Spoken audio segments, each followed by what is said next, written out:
आपका हमारे YouTube channel story in Hindi पर स्वागत है। आपको यहाँ ढेर सारी हिंदी कहानियाँ सुनने को मिलेगी। धनवान चूहा।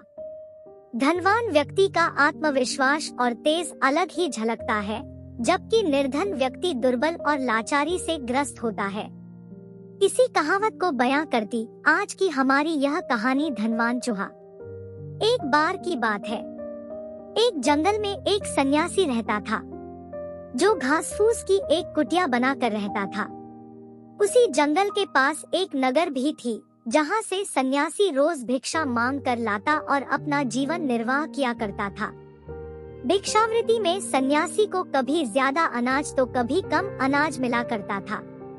सन्यासी रोज जब अपने कमंडल में नगर से अनाज मांग कर लाता तो उस अनाज में से कुछ अनाज आने वाले कल के लिए बचाकर एक पात्र में भरकर उस पात्र को एक ऊंची खूंटी पर टांग देता और भगवान की पूजा पाठ में लगा रहता। बस सन्यासी की रोज की यही दिनचर्या थी। सन्यासी के कुटिया के पास एक चूहा भी रहा करता था। एक दिन उस चूहे को सन्यासी के अनाज के भंडार का पता चल गया।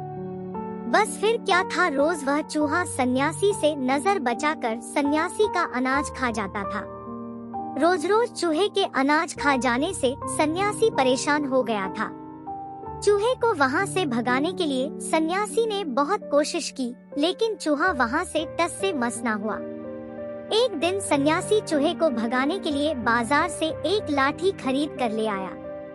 अब जब भी चूहा अनाज के उस भंडार के आसपास आता तो सन्यासी जोर से लाठी बजाता और चूहा लाठी के डर से वहां से भाग खड़ा होता।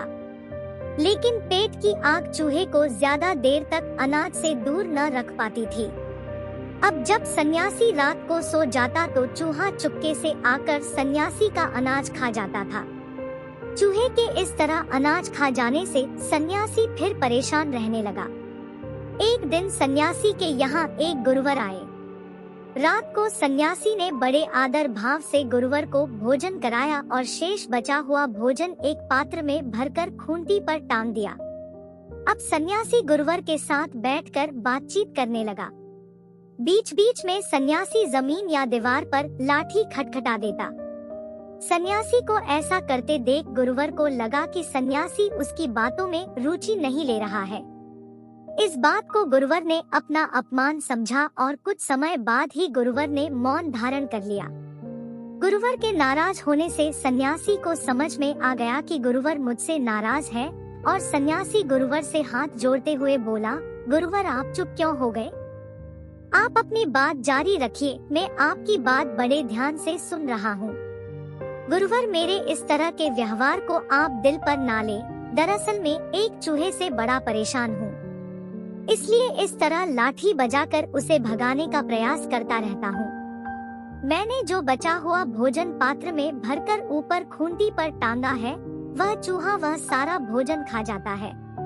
फिर गुरुवर ने पात्र को देखते हुए बोला, आश्चर्य है, चूहा इतना ऊपर चढ़ कैसे जाता है, जबकि चूहे में काफी कम शक्ति होती है। गुरुवर की बात सुनकर सन्यासी ने कहा, आपकी बात बिल्कुल ठीक है गुरुवर, लेकिन मैं जो कह रहा हूँ वह भी सत्य है। इसीलिए इस चूहे को पात्र से दूर रखने के लिए मैं व्यर्थ में ही लाठी को दरवाजे पर खटखटा देता हूँ। सन्यासी की बात सुनकर गुरुवर ने कहा, बिना किसी कारण के सिर्फ अनाज के लालच में तो वह चूहा इतना ऊपर चढ़ने का परिश्रम नहीं कर सकता है। जरूर इस चूहे के पास कुछ गुप्त शक्ति है, जिसके बल पर यह चूहा इतना ऊपर चढ़ जाता है। बल्कि मुझे तो ऐसा लगता है कि जरूर इस चूहे के पास धन का भंडार होना चाहिए। गुरुवर की बात सुनकर सन्यासी ने गुरुवर से एक सवाल पूछा, भला इस चूहे को धन की क्या आवश्यकता और इस चूहे का धन से क्या संबंध? गुरुवर ने सन्यासी से कहा, संबंध है शिष्य, इस दुनिया में धनी आदमी ही सबसे शक्तिशाली होता है। धन ही उसकी शक्ति का कारण होता है। बड़े बड़े राजा महाराजाओं की शक्ति भी धन से ही नापी जाती है। गुरुवर की बात सुनकर अगले दिन सन्यासी ने उस चूहे का पीछा किया। जैसे ही चूहा अपने बिल से निकलकर उस पात्र के पास गया, सन्यासी ने कुदाल से चूहे के बिल को खोद के देखा और बिल से ढेरों सोने की अशर्फियां बरामद कर ली। सन्यासी धन के इतने बड़े भंडार को पाकर फुला नहीं समाया। जब चूहे को अपने धन के भंडार के चले जाने का पता चला तो उस दिन से ही चूहे का सारा बल जाने लगा। अब चूहा अनाज के पात्र को पाने के लिए छलांग तो लगाता, लेकिन अनाज के पात्र तक पहुंच नहीं पाता था। समय के साथ साथ धन के चले जाने के गम में चूहा दुर्बल हो गया और कुछ ही समय बाद ही चूहे की मौत हो गई। तो मित्र, कहानी का तर्क यह है कि धन ही इंसान को शक्तिशाली और पंडित बनाता है। धनवान को कोई भी बुरा नहीं कहता।